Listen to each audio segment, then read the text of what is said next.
Well, hello, good evening, everybody. Welcome out to this Thursday night free tax sale training webinar that we've invited you out to. My name is Ferre. I'm here with Stephen Swenson, and these free webinars are something that we've been in the habit of doing for a few years now. Yeah, and tonight what we're going to talk about is how to set your max bids.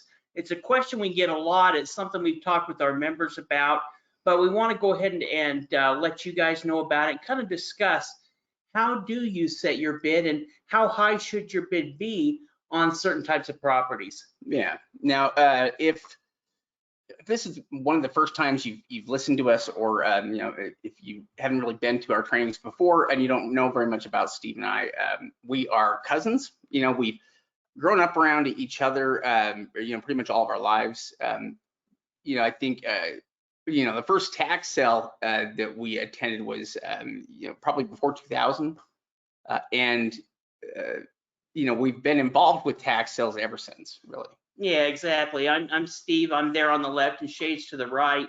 And like Shade said, we got started in the early 2000s, around 1999. I was a real estate agent. My broker invited me to attend the auction. Me and Shade were both interested in real estate. And so, on the way over, kind of explained how tax deeds work. And at that time, we decided we wanted to learn everything we could about it. There wasn't a ton of information available, a couple of books.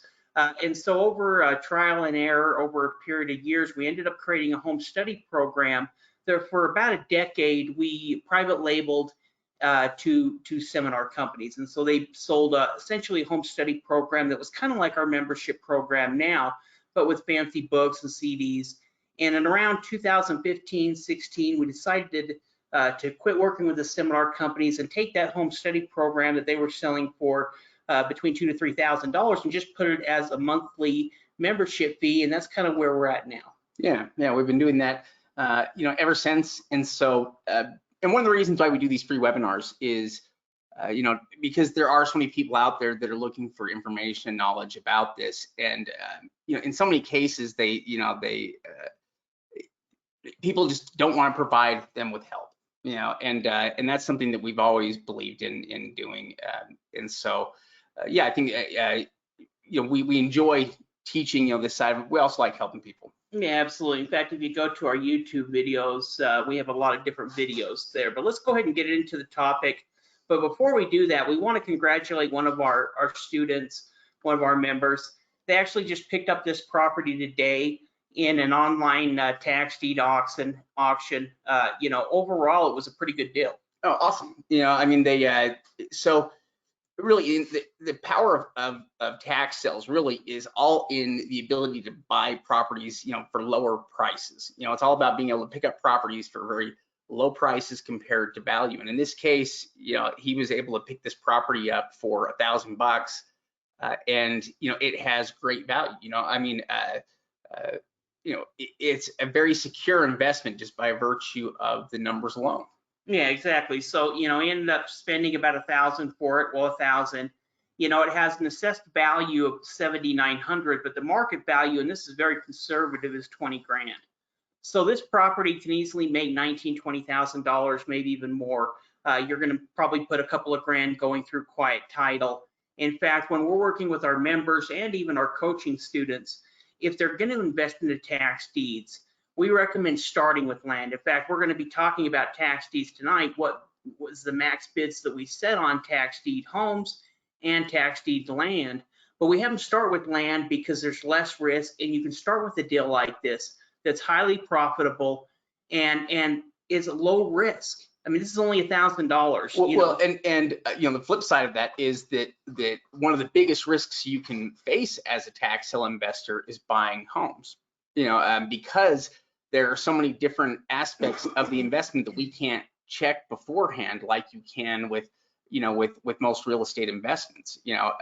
It's going to be a risk no matter what. Sometimes when you're buying a structured property, you can't get the access. You can't access inside. So it's a way to avoid some of the riskiest things out there, because worst case scenario would be buying a property that needs more work than maybe it's ever going to be worth, something that's close to maybe a complete teardown, or if it does just need to be demolished, or what if it needs way more work than what if it needs $100,000 worth of work and will never be worth more than 80? Yeah, well, there's definitely additional risk, like Shade said, with tax deed homes, and it still can be the very best way to acquire property, or one of the cheapest way to acquire property. But let's go ahead and talk about setting the max bid.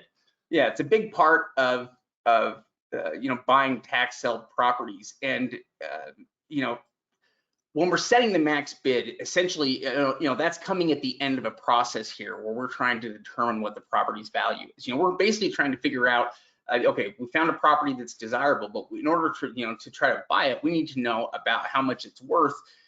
So from there, we can calculate and put a max bid that makes sense. Yeah, and first thing we're going to do is research the property. And with this first one, we're looking at the lot size and what is the minimum square footage that's allowed for a property to be buildable. In fact, the property that we just looked at in the example that our student purchased today, they called to the city, they found out that it was buildable and that it was usable. We talked to the county and determined that as well. And so in buying it, we knew that it was usable, but there were some other lots within the same auction. Yeah, that didn't meet minimum requirements. Exactly, and people actually paid more than he paid for this lot.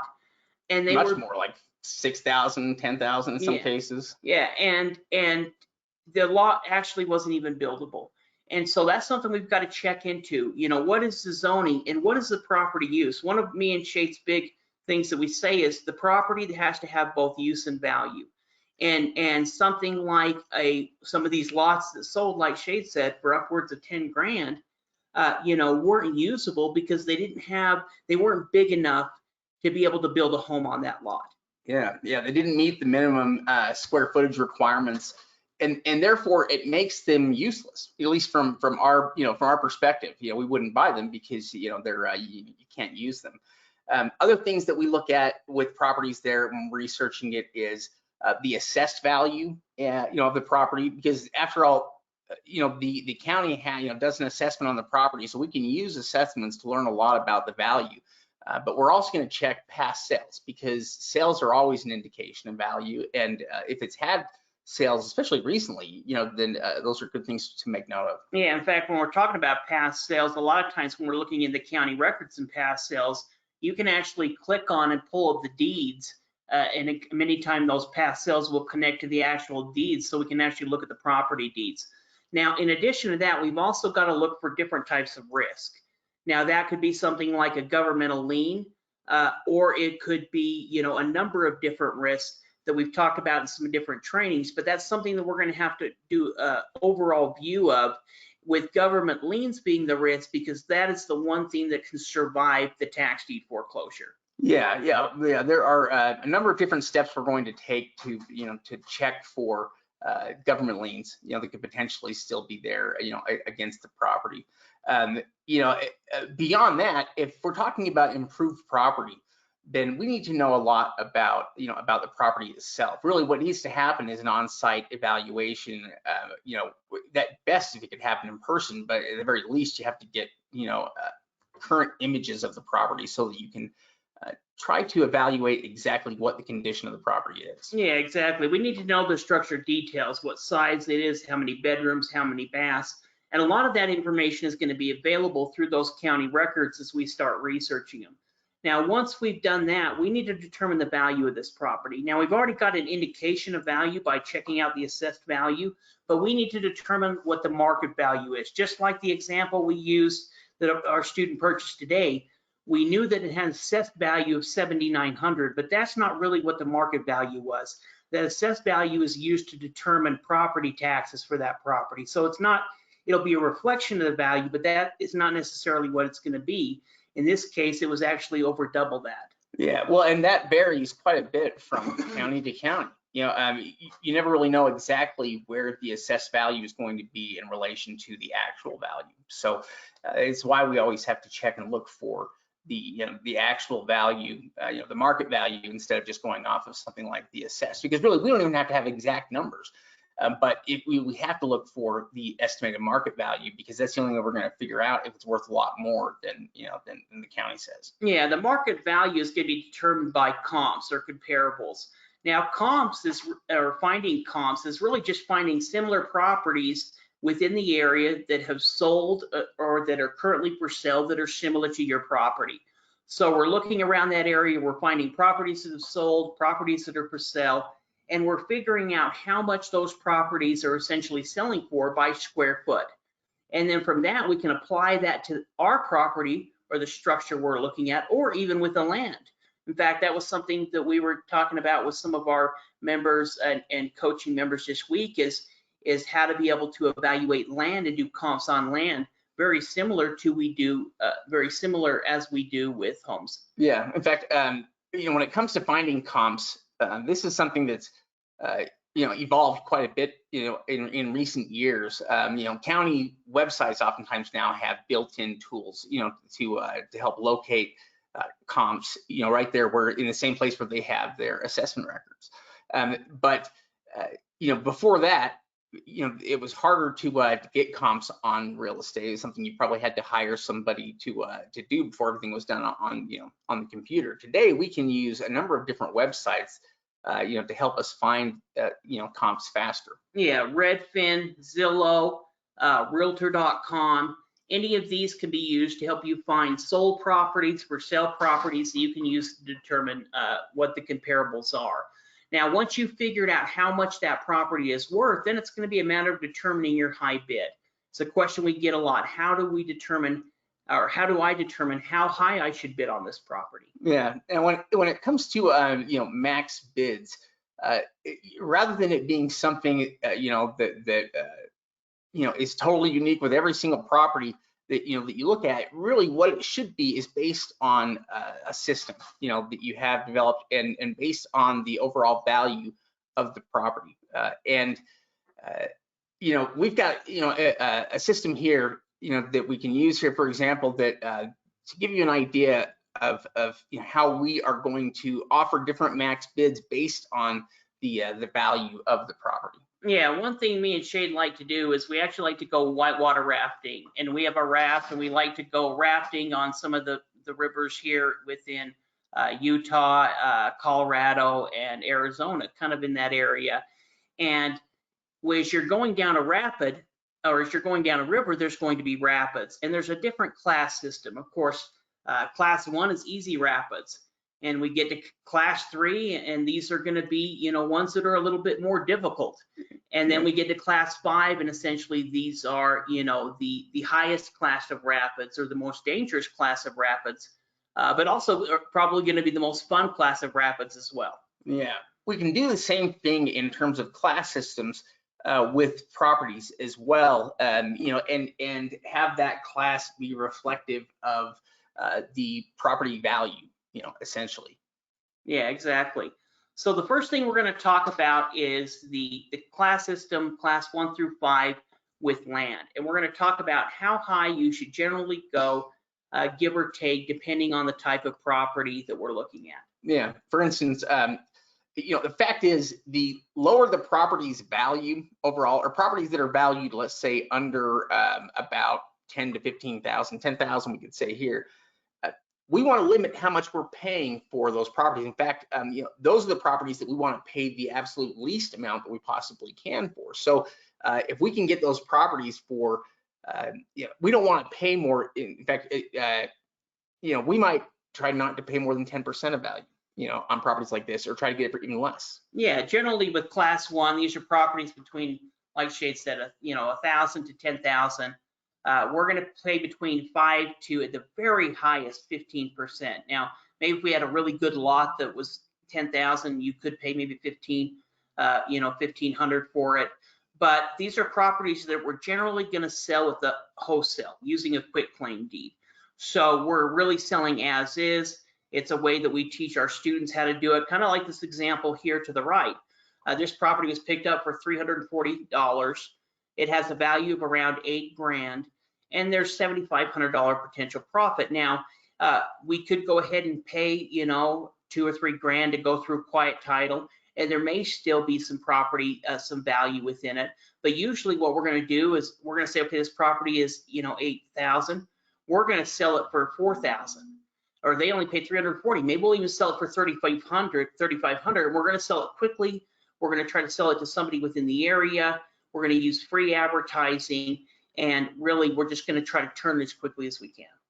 Yeah, if you don't know, or if it's something you don't you haven't learned yet, when tax sales happen and properties are foreclosed on, what it does is it clouds the title. It clouds the title of the property, and will cause the warranty to be removed. And the problem for you as a buyer, you know, an investor, when you buy this property, is that right after you buy it, it's not going to be eligible for title insurance. And what that really means, you know, is that you're not going to be able to sell it like traditional real estate right off the bat. You know, if you tried to sell it to somebody, you know, and said, hey, I want to sell this property to you for $20,000, and you start putting a deal together, and you've got, you know, a realtor, all the people, the deal would stop dead in its tracks because you wouldn't be able to get the title insurance.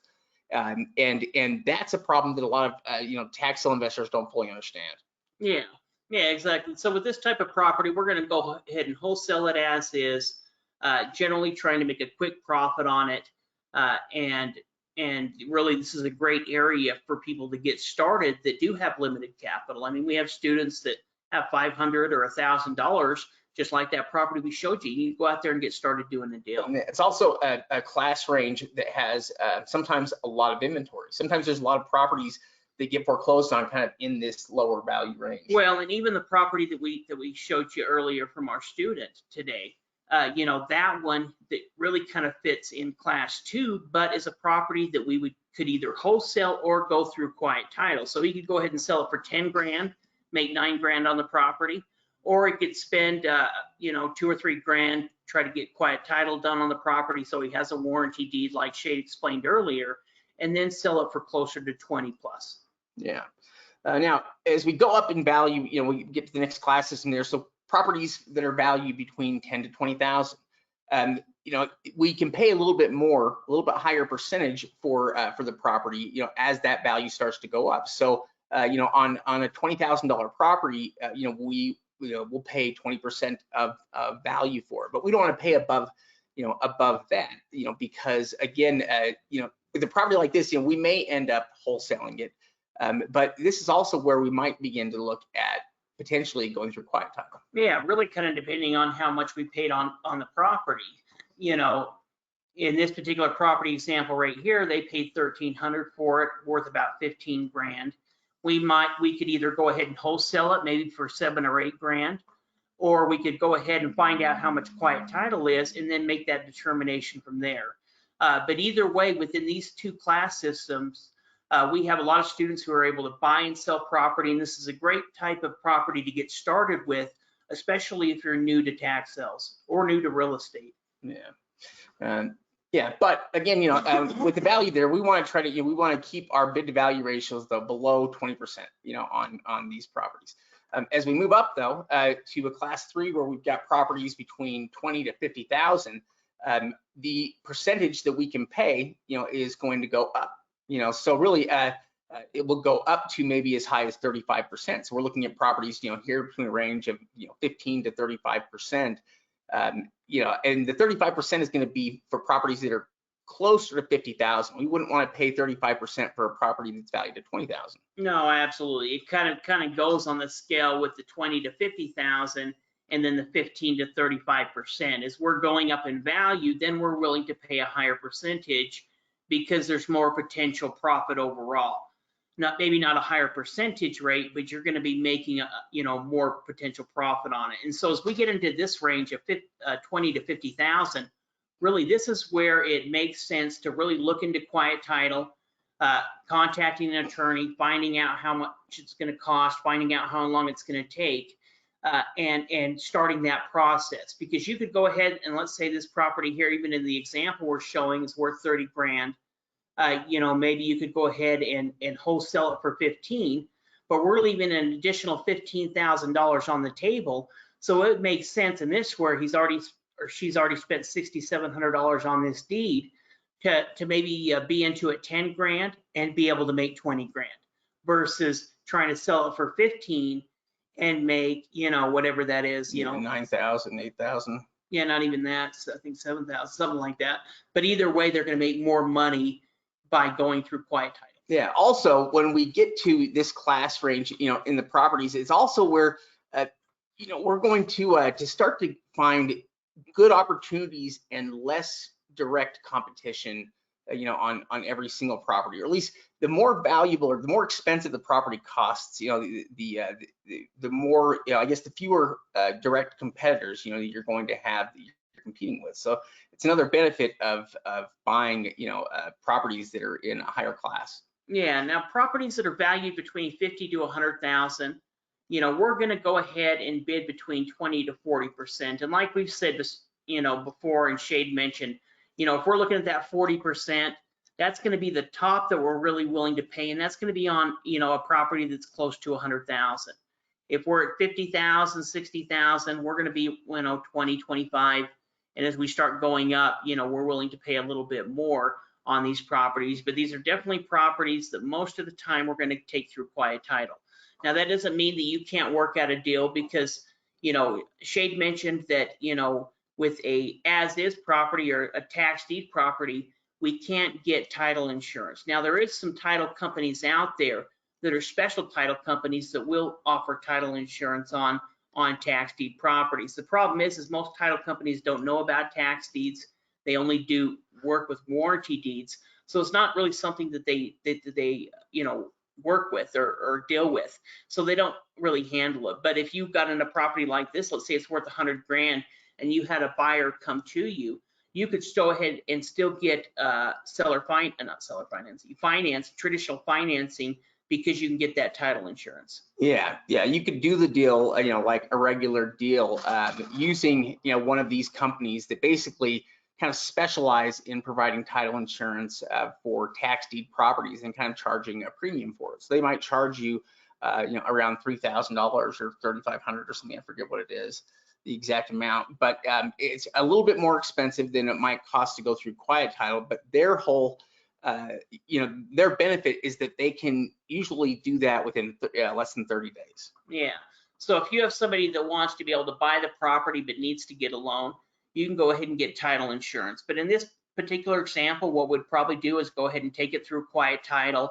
Maybe we're into the property 30, 31,000, but now we have a clear warranty deed. It's just like any other type of property. It's no longer a tax deed. It's just like every other property. And so we could sell it for top dollar, in this case, $100,000, and potentially make, $70,000 of profit on it. Yeah, it's also interesting how the percentage, varies so much. So, in this case with this property, they paid $27,000. So essentially they paid, 27%, is what they picked up the property for, because it has that full value of 100,000. But if it was only valued at 50,000, then if we were to pay, let's say, upwards of 40% of 50,000, well, let's see, what is that, about 20,000? Yeah. If we paid, if you paid 20,000 for, for the property, we're starting to cut into, it stops making the financial sense there, because if we're paying, 20,000 for it, and we take it to quiet title, we're starting to limit some of our profitability if we're paying too high of a percentage on, on a property, that we're going to sell. We want to keep that percentage down, to keep that profitability up. Yeah, well, if we're looking at that 50, 60,000 mark, we're going to be closer to 20, 25%. Here's class 5, and these are any properties that are over 100,000. And with these type of properties, we're willing to pay between 30 to 50%. It can make sense to pay as much as 50%, even on something like a piece of land, because if you're talking about a property that, let's say, is worth, $1 million, and you pay $500,000. And I know those are big numbers, but there's people, within our memberships that have that type of capital. You have the chance to make $500,000 as well. So even if, you do quiet title and you sell the property for $900,000, you still made $400,000 profit in a deal that you can probably do within less than a year. Yeah. Well, and with these properties, we can afford to pay more because the potential profit is going to be quite a bit higher. We're always going to be taking these properties through quiet title to get the title cleared up on them, to sell for full value. Yeah, well, like this example right here, it's 75 acres, so it's a big piece of residential land. Essentially, you can see that it's got some water, some lakes or ponds on the property as well. It ended up selling for 46,000, so it was pretty competitive. It was worth 120,000, but there's still potential of $70,000 worth of potential profit. So even though they ended up bidding, $46,000 on this property, what is that, maybe 40%? I'm not quite sure, something like that. They still have enough where they say, hey, it's worth it to us. We can make 70,000, and worst case scenario, we're going to make 60. Yeah. Yeah, one of the nice things about land is that it's pretty straightforward. There's not a lot of other things that you have to take into account other than things like the zoning, the properties use, basic things. But it is what it is, and determining the value, something we can do with comps. Yeah, well, and that's probably the hardest thing with land, is really determining the comps. In some areas, it can be really easy because you have a lot of comparable properties. But as you get into properties, just kind of even like this example, 75 acres, you're still going to be able to find comparables. But depending on the area, you may find less comparables. So you might,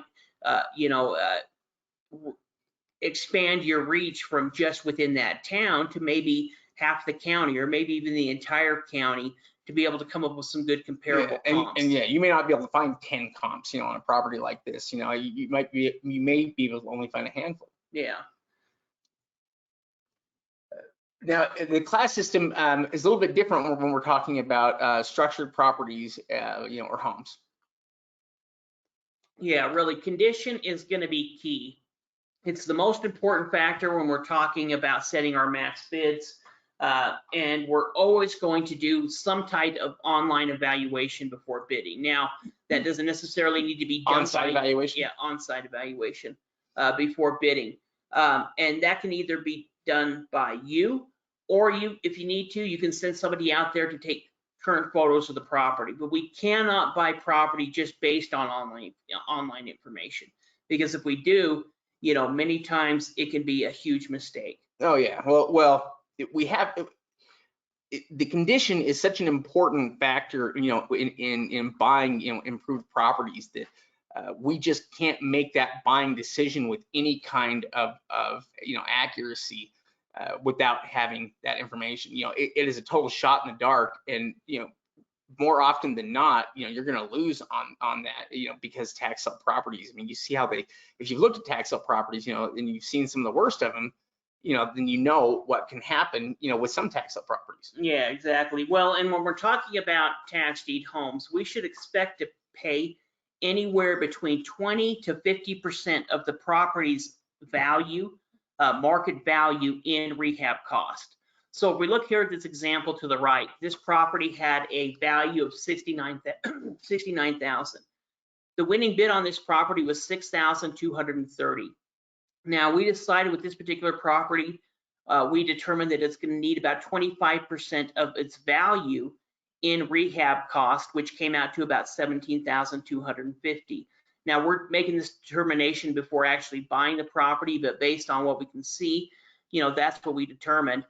So we have a potential profit margin of about 45,000. So we're going to have to really kind of combine the percentage that we're going to have to pay to rehab the property, and the percentage that we're going to have to pay to buy the property, to really determine what our profit margins are going to be. Yeah. Now, also, so in class 1 properties, we're talking about homes, that you can buy that are valued between 10 and 30,000. So this is the lower end of this scale here, and we're going to be paying between 5 and 15%, of value for these properties, which is important too, because sometimes this can also be one of the riskiest value ranges there for homes. Yeah, one of my favorite types of homes within this $10,000 to $30,000 is the first property type listed there, a mobile home with land. A mobile home with land is going to be a lot safer than some low value home in a terrible area, which is really run down with a lot of abandoned homes within the area.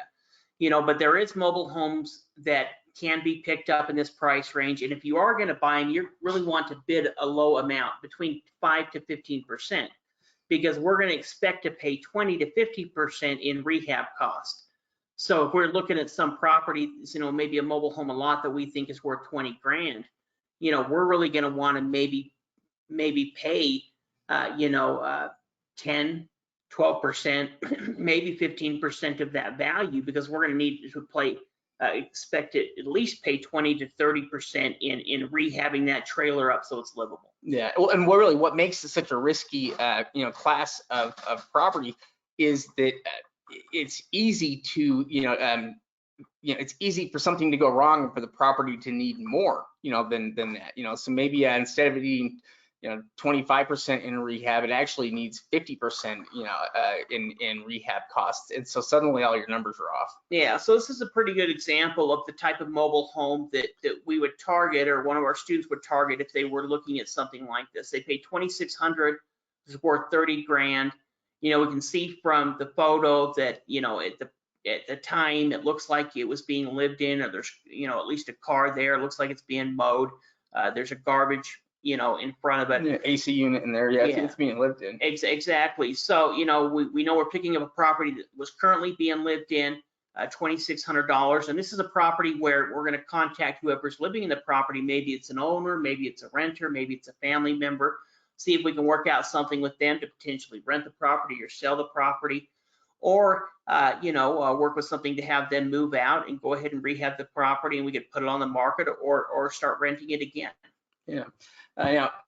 Class 2, or as the values, go up, we're talking about properties valued between 30 to 60,000, and bid to value on these is going to be from 15 to 30%. Yeah, exactly. So in this value, this is where we're going to get into some of the starter condos, starter homes, sometimes lower value condo commercials, but this is going to be kind of that second class, kind of like the example here. Was picked up for 23,000 and was turned around and sold for 50,000. Kind of a lower end home deal, not necessarily the nicest deal in the world, but has land value and is at least somewhat livable to the point where you can go ahead and wholesale it. With some of these type of deals, we might just clear the title up on this type of property. Maybe change the lots, clear the title up, and then sell it, as a property that needs to be fixed up. Yeah. Class 3 properties, homes, we're talking about valued between 60 to 100,000, and for these properties, we'll pay between about 30 to 40% of value. Yeah, this is where we're going to get into homes, kind of like this example here, picked up for 8,500, and we're going to expect to pay between 20 to 50%, and really, it's really going to depend on that condition if we're going to be looking at that 20%. Or as the condition gets worse, that's where we're going to go up into 30 or 40% of the property's value. So if this home was worth $100,000, and let's say we paid 30% of it, on a bid to value ratio, because this is like a pretty nice home. Let's say it was worth 100 instead of 79, and we went up to and paid $30,000 for it, and we expected to pay another 20% in rehab, then we would be into this property 50 grand and essentially could make 50 grand on it. Yeah. Then as we go up in value, class 4 homes between 100 to 200,000, and the numbers go up a little bit. So we'll pay up to 50% of value for some of these homes or properties. It could be commercial properties in this range to still condos, higher end condos, we see in this range. That's where we start to see duplexes, though, commercial. In fact, we were looking at some commercial properties today with one of our coaching students that kind of were in this price range. And when we're looking at that, let's say between 30 to 50 cents on the dollar, and we're talking about 50 cents on the dollar, we're going to want that to be at that $200,000 mark. And we're also going to want to make sure that that property is in very, very good condition. Yeah, well, yeah, basically, because we want to be at the lower end there of the rehab cost, if we're going to pay that much for it. In other words, you can't pay 50% of value for the property and have a property that needs 50% in rehab, because then you are you're not making a penny. Yeah, you're going to be losing money, on that property, and the percentage of rehab that's going to be needed, on the property is going to vary. That's what you're trying to estimate and judge through these on-site evaluations, is whether you're dealing with a property that's going to need only 10% or 20% in rehab costs to make it very nice, usable, or whether you're dealing with a property that needs a lot more work than that, and the percentage is going to be a lot higher. Yeah, I mean, let's say we were taking this photo that we're looking at right here and making an evaluation on this property. Well, we see a couple of things. First thing, I see it's occupied. It's got at least a newer roof. The roof doesn't look like it has any type of major damage. We see that, it looks like it has newer windows and a newer garage door. Yeah, it's either like a recent, complete remodel, or it was built relatively. Yeah, built within the last 20 years. And so that's automatically going to tell us some things about the property. Now, we're not going to know what the inside looks like. There's a couple states that will provide inside photos, but most of them aren't. So most of them, we're going to be looking at what we can see. But we know it's occupied. Yeah. So in this case, maybe we're going to go on the lower end. Maybe we only think that it needs 20 or 25% in rehab cost. So maybe we'd be willing to pay a little bit more for it. Instead of paying, we might be willing to pay $40,000 because we only think it's going to need, 10 or 20,000 in rehab. Yeah. Or maybe we're willing to pay $35,000 because we know it's going to need 20 in rehab, and we're going to have a chance to make, 50,000 if it was worth 100. Yeah, but it's also easy to see how you could make, mistakes, with properties like these. You pay too much, you pay a high percentage of value, on a property. You pay 50% of value, and before you even walk in the door, and there are a lot of things can go wrong. Especially the properties that are under $60,000. Yeah. You've got to be really careful on those properties because there's not going to be much profit margin. So we've got to make sure the condition is good, because all the cost is going up. Wood's going up, sheetrock's going up, all of that kind of stuff is going up. So we've got to take that into account when we're bidding on property. And we'd rather let a property, let it go and let somebody else win it than overpay for one of these properties, because even with a nice property, even if the property that we think we can walk into it and it is livable right then, we're still going to account for 20% in rehab costs, because you never know until you actually own the property, you have an inspection done. So even with a property that we think is perfect, we're still going to account in at least 20%. Yeah. Yeah. And if it's only 5%, we made an extra 15% of the property's value in profit over our initial profit. Yeah. You have to give yourself that cushion, because there can be other times where it's going to need a lot higher percentage, than maybe what you originally plan on. Class 5 improved properties would be those valued over 200,000. And really what this comes down to is we can pay up to maybe 60% of value on properties that are valued over 200,000. But really, even that would probably be, like $1 million property.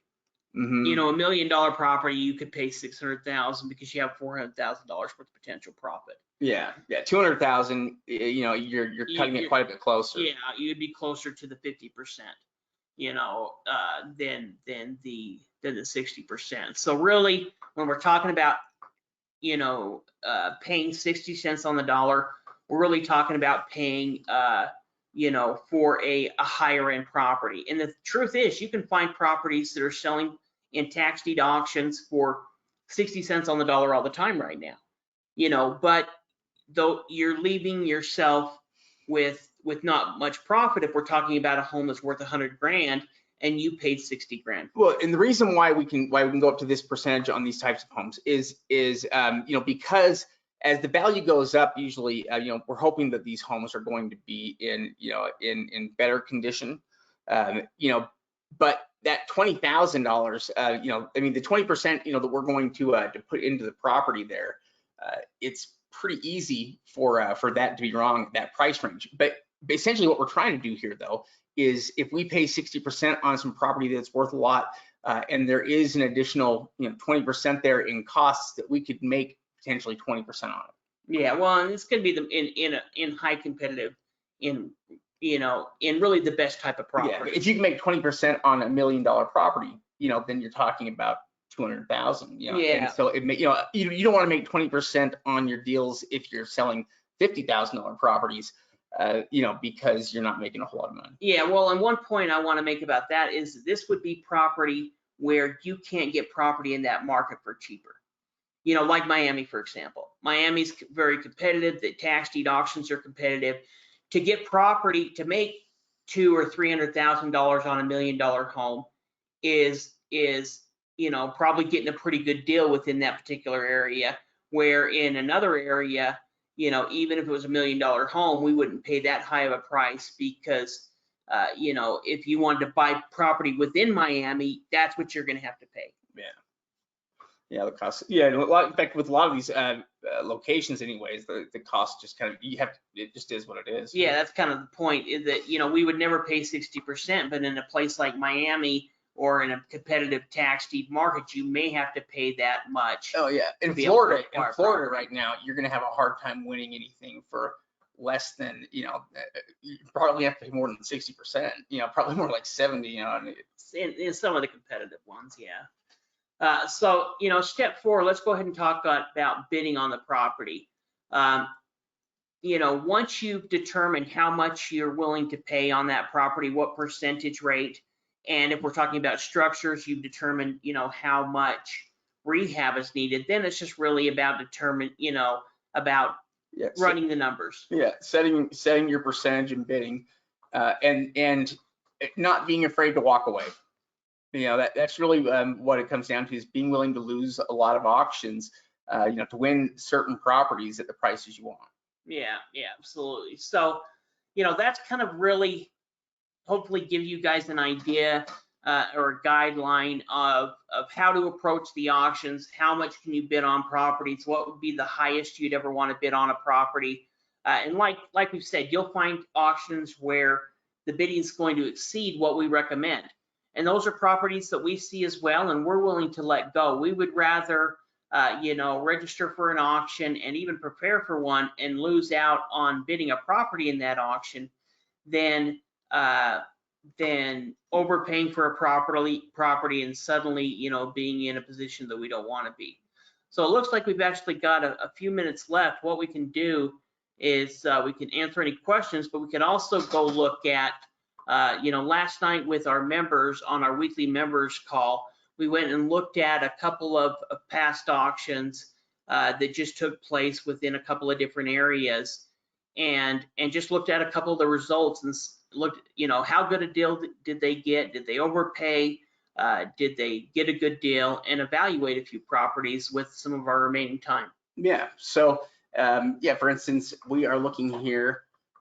So this. Whenever I'm on it and say, I think I should look up the name, Oconto. Anyhow. It's a Wisconsin County. Yeah. Wisconsin County. Can't even say the name. This was an auction, from July 1st through July 13th. So it just wrapped up about a week ago. Let's see here, and about 14 properties here total. So we can see, for instance, like this property here, we can see sold for, it opened up for $20,000 and it sold for $20,000. Yeah. So, wasn't bid up, that's kind of interesting, that it wasn't bid up at all here. Now here's a property right here that ended up selling for $47,000. In fact,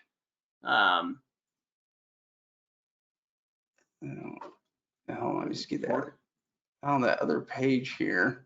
Oh, there we go. Let's go ahead and click on it though real quick, because click on the photos. So we can see this property, we can see at least the lot there. Let's look a little more into it and get to the photo of the inside. See, these guys actually provided a photo of the inside. Now, if we're looking at this property, the first thought is, oh my goodness, this is a total mess. But if we actually look a little bit more into it, and we'll see an outside photo here in a second, it's actually a little cabin. And as we're looking inside of here, we don't see any moisture. At least I can't see any. Can you Yeah, see, it looks dry. It looks like it's just the insulation has come down, from the rafters because they didn't have a ceiling. Yeah, exactly. You can see the rafters, and they probably put up insulation. We're going to sheetrock it, and never happened, and so that insulation has fallen down. So at least with the photo that they provide us, and we can see this is from 2022. It's a current photo taken by the county. It looks pretty dry inside. The floor looks dry. The insulation doesn't look like it's been wet. So that's at least a good sign. And if we're looking at any of this information, we've almost got to be detectives a little bit and try to look for anything, any clue that we can find in the property to help us tell more about the condition. Yeah, we can see that, cosmetically, it's actually not bad. No, the outside looks, really not too bad. And the inside, I think you could go in there and redo the insulation, or put some type of paneling on it. I mean, you could probably even use that insulation as is and just re-staple it back there. Yeah. Let's see here. Do you take into account the area a property is located and the potential for vandalism during the rehab? We definitely take the area into account. In fact, when we're looking at a property, so for instance, even looking at this property, one of the things we're definitely don't want to do is go down there and check out the neighborhood, to kind of see where the property is at. That will help us avoid sometimes, very problematic areas. If an area is too rough, vandalism during the rehab, though, is, I guess vandalism is a concern, with properties. You always want to get them secured. Yeah, really, it's just one of those risks that we have to take. And once you purchase the property, you can get some type of insurance on it that can at least alleviate part of that. But yeah, it's definitely something we're going to look at, evaluate the risk, and it's really going to kind of depend on how much we're paying for it. Some of these properties you can go ahead and rehab. Sometimes they might be worth it to just going through quiet title, securing and maybe cleaning the property so that it can be shown. But once you get that clean title, let somebody else do the rehab. So you really have either choice. With this particular property, I think when we looked at the market value, and we'll try to look at a few more properties just for time's sake, we won't look this up, but I think it was probably valued, I think it was, around 130 to 150. And so there was a lot of potential profit buying that particular property. I think this one here was a mobile home. And when we talked about mobile homes, this one here, they ended up paying 35. So it was, a little bit higher than that 50, but they bought it for within that price range. And with a mobile home like this, we're really taking into account not only the mobile home, we're looking at the condition here, but we're taking into account, we go back there for a second, one more. That right there, we have power, we have utilities, we have septic tank or a well or city power. We have the utilities already there on the property, which is automatically going to make that land a lot more valuable as well. Yeah. That's really, where the value lies there, with the property is in all of these improvements, and the fact that even if the mobile home looks really rough, really bad in some of these cases, the fact that everything is there for it and that we can put another mobile home there, can make the property itself worth buying just for the land and the hookups. Well, and if we were looking at this current one, I think it's totally, fixable. Oh yeah. It very well could be lived in right now. I'm not quite sure. We'd have to look a little more, or it was probably. I guess the box is probably gone, which means that if it is not being lived in, you can get in there pretty quickly and start evaluating it. Yeah, and basically, we can start looking for comps here on all these two to get an idea of what properties are valued at there in the area.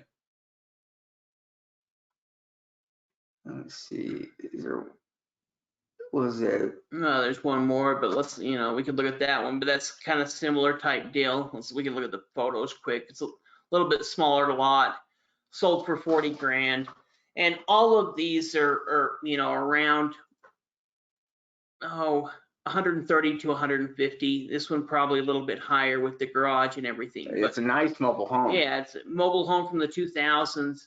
Has the garage as well. On a nice lot. This is a property that, and what's nice is we're seeing some photos that sometimes we can't get that good of photos ourselves. Yeah. Because this is the county that's going out there to do that. In fact, in New York and Michigan, those are two other states where they'll sometimes go out, a lot of them will go out and take photos, and on properties that aren't occupied, they'll actually go in and take photos as well. Kind of like we saw there on that Wisconsin property. So that gives us so much more information to determine how high are we going to bid as far as the rehab is concerned. So if we are looking at something like New York, that gives us a lot better idea. Yeah. Or the interior in an auction like in New York. Let's go ahead and look up New York, one of the New York auctions though.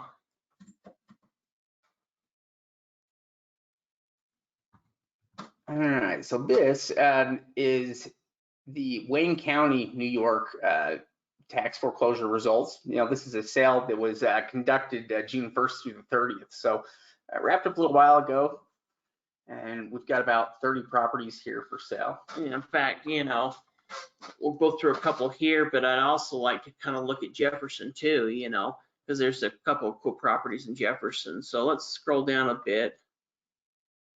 We can see, so at 25,000, 56,000, it sells for that one's got 5 acres. Let's go down to this shop.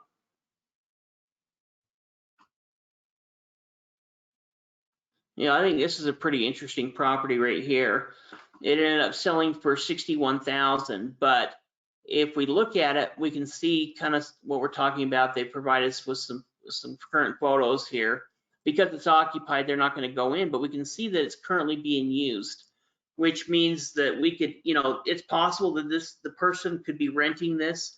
We could go in there and start generating, rental income. And with a shop like this, it probably has a pretty high value. We think it probably valued at around, between 150 to 200,000. Yeah. So for 61,000, really, they did a great job, picking it up. Well, the condition on that, because it's currently being used as a shop. Yeah. You could drive by it, you could take your car there. Yeah, which there are some nice things about, buying commercial properties, in a lot of cases. This property, doing something like, selling this property is a little bit different from selling something like a home, because, you don't have home buyers, you have business, owners and users. So this property might be just fine just as it is, or, if there is rehab work, it's going to be different in nature. Yeah. But this property looks like it's being used currently, and is functioning, right now as, some kind of shop. Yeah, for sure. Let's check out another one. I think you can actually just keep scrolling down after that. I think what's that one? Let's go down to Lake Road. Oh, this one, well, let's keep going. We'll look at another. That one's kind of interesting though. This one here, let's look at this one.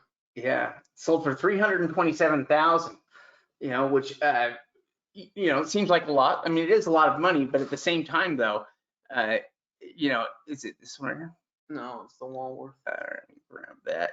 It seems like a lot of money, but one of the things you'll note about this property is that it's not just the home here, that it also has 51 acres of land with it. So it's a big chunk of property. You can see that the assessed value on it from the county is $379,800. Let's go ahead and check it out on Zillow.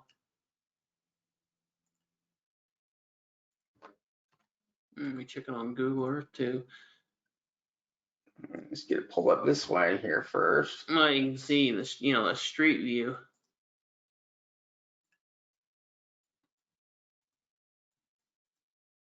Yeah, I think this is the home, right? No, that's actually not the home. I think it's the right address, but I think the home's a little further up the street. But let's check it out on Zillow anyway. Okay, let's see, 4420. Yeah. Oh, wait, maybe, hold on. Yeah. Do I have Just, the, you yeah, have the right address. We just need to do Zillow.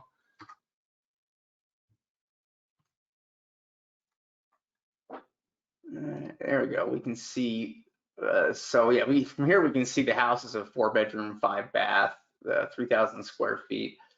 They estimate the value here at 622,000. So Well, and this will totally correlate to what we were talking about as percentages earlier tonight, earlier today, because we're talking about, on some properties, it's worth it to go up to 50 cents on the dollar. yeah, This property, they went to 50 cents on the dollar, and there's, a potential to make an additional $300,000 plus. yeah, We can also look a little bit more into this property if we go down and see what year it was built. And I'm pretty sure it was built pretty new, built in 2005. We can see there, it's 51 acres, 4-bedroom, 5-bath, 3,000 square feet. Really a great home, and it makes sense why somebody was willing to pay $300,000 for it, because it's worth $600,000 plus. well, yeah, and the home itself being as new as it is, built in 2005, it's probably not going to need rehab like a lot of tax sale homes will. There's also 51 acres of property that could always be subdivided, and are almost just as equally as valuable there as the home. Yeah, exactly. And that's one thing I was going to say as well, is that that home value is taking some value there with the land, but not really what the land is valued at. Like Shade said, the land itself could be subdivided, or you could go ahead and just subdivide the home off and sell the rest of the land. Yeah, really, it's probably about the same value as the land. Yeah, so even though they paid 50 cents on the dollar for this property, we still think it's a great deal, because not only is there potential with the home itself, but we're also talking about having an additional 50 acres worth of land. Yeah, a lot you could do with that. Okay, let's see. Let me go back here, and this little storefront was kind of interesting. It's not what we would call sexy by all means. Looks like it's actually incredibly small. I think it's probably only 400 or 500 square feet, but it was sold for 10 grand. And let's say that you were able to pick it up, and maybe you put another 5 grand into getting it fixed up. That's a property. Let's say cash flows for $800, $1,000 a month. You could, it could be used as a small coffee shop, or even somebody who wanted, like a real estate agent, or something like anybody that wanted a loan office, Yeah. looking for inexpensive rent. This would be this would be great. Yeah, well, and the nice thing too is that it's such a low dollar, entry level here, for for not a lot of money, total of 15,000, you would own your own commercial rental. Yeah. And you can make money on it. That part of it is really attractive. That looks like a nice home too. 83,000. What's that one? What's the address on that one? Let's see, the 82,000. That one is. Yeah, let's look at that one too.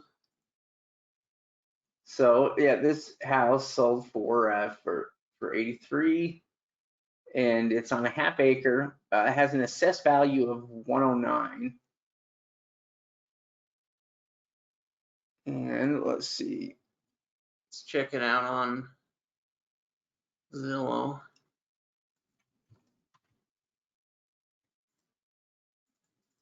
Oh my goodness, we almost ran out of time. Yeah, valued at 171. And so what was it picked up again at? For 83. Yeah, so probably a little higher than we'd like to go, but still not bad. In fact, one thing in looking at it, it says 2-bedroom, 1.5 bath. If you were to add an extra bedroom to that, I bet that would jump it up an additional 30 grand. Yeah. The difference between a 2-bed and a 3-bedroom can be a big difference when it comes to values of property. Yeah.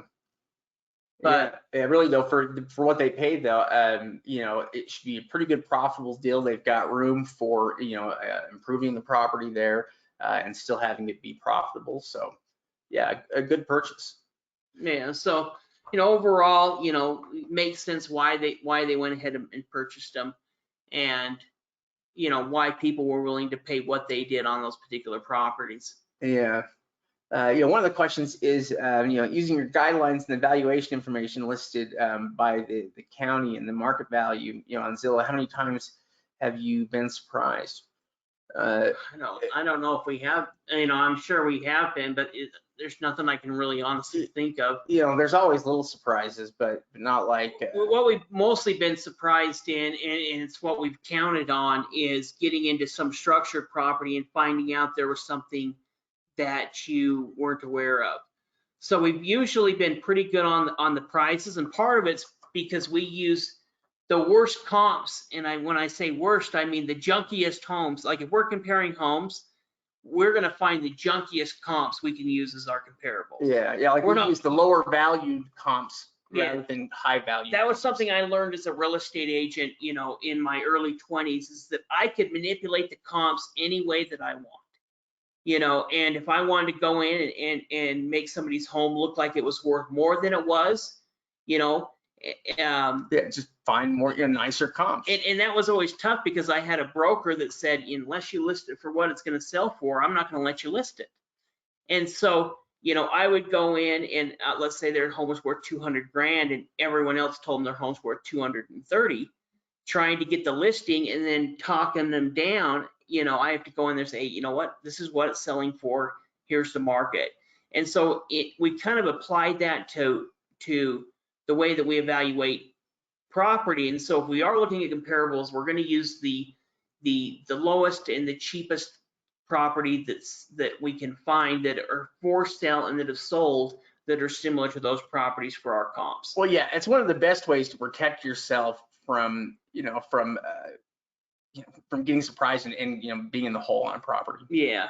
So, you know, if you use that kind of thinking and technique behind it, as you're looking for comparables and you find 2-3 bedroom, 2-bath house, and, you know, one's listed at 100 grand, that's very comparable to yours, and the other one's listed at, or for sold for 130, you know, we're going to use the cheaper one because we want to be essentially as safe as we can on it. You know, but that should hopefully give you guys an idea of how to approach these auctions. Yeah, kind of how we go about setting max bids. Exactly. You know, and you can develop your own systems. You know, what we wanted to do is just have a system that would make it a little bit easier for us, you know, based on property value. Well, and keeping our students from getting into, you know, the danger zone, getting into an area where they're overpaying for property. If they follow these guidelines and they've done the proper due diligence and we've done our comparables, then it really can be an incredibly safe investment and a profitable investment. You know, and there's a ton of auctions going right now. So, you know, if this is something you're interested in, you're not already a member, check out our membership. You know, I think we also have, well, I know we have a YouTube membership as well, where you can get started looking at some of our videos, and we have memberships there as well. So we have a lot of different training options, including just even our free training. If you're new to us and you haven't, you know, checked out any of our YouTube videos, we have 100 hours plus worth of training there on YouTube's on you know, the same thing that we're talking about tonight and all kinds of other topics. And then if you'd like additional training, something like our membership program is not only going to provide you with a weekly webinar, just like me and Shade are doing now, but also access to all of our lists, all of our programs, our PDFs, our ebooks, everything. Yeah, we have really so many options now for people to join, and it's such low price points. You know, I mean, the membership itself at $39 a month is not, you know, a crazy price point, but now we've got, you know, options that are even, you know, they're even less than that for those that are not sure if they want to join the membership or not. But in either case, we feel like you're not going to find a better value out there than, you know, what the membership offers, you know, with combination of both lists and training. You know, and it's real training for, you know, for real investors. Yeah, I mean, you know, we have literally hundreds and hundreds of hours of training video training available here on the YouTube channel. So, I mean, available here through the membership, and then even in the YouTube channel, there's a lot of free training. You can go and look at our Secrets of Tax Lien Investing website and download our free ebooks. Yeah. In fact, one of the questions I can see is, what are the sites, to review these listings? These listings are on different online auction providers. So this one's one called Collar City Auctions.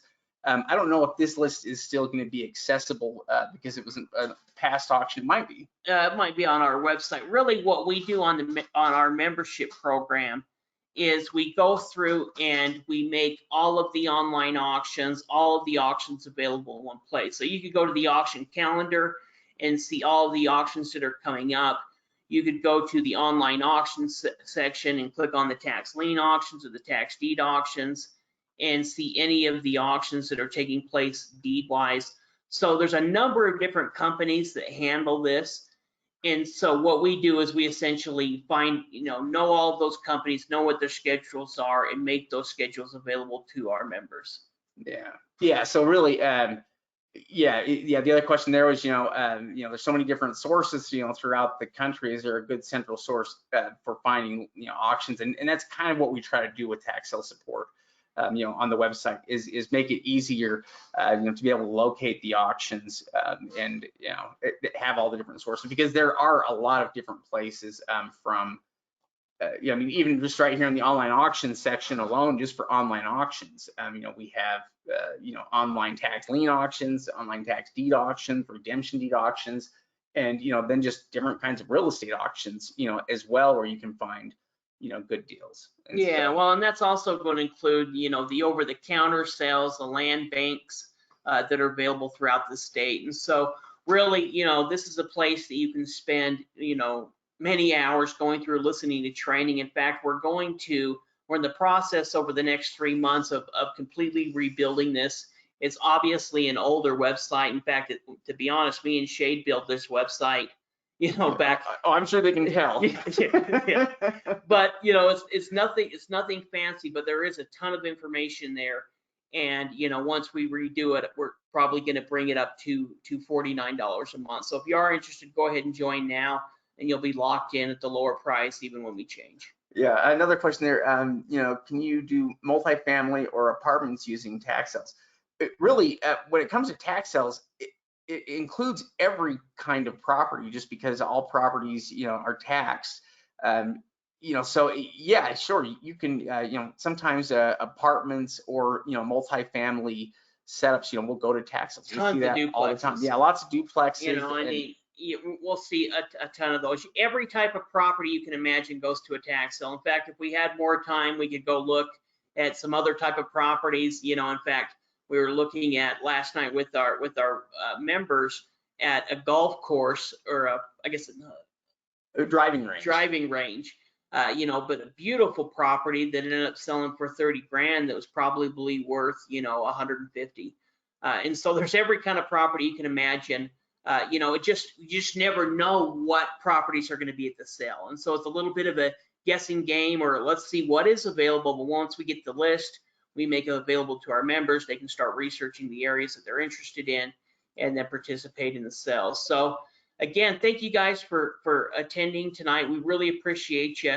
We'll get out the replay to this so you guys can listen, and we definitely appreciate you guys taking the time with us. Yeah, thank you so much, and have a great evening. Yeah, thanks again, everyone.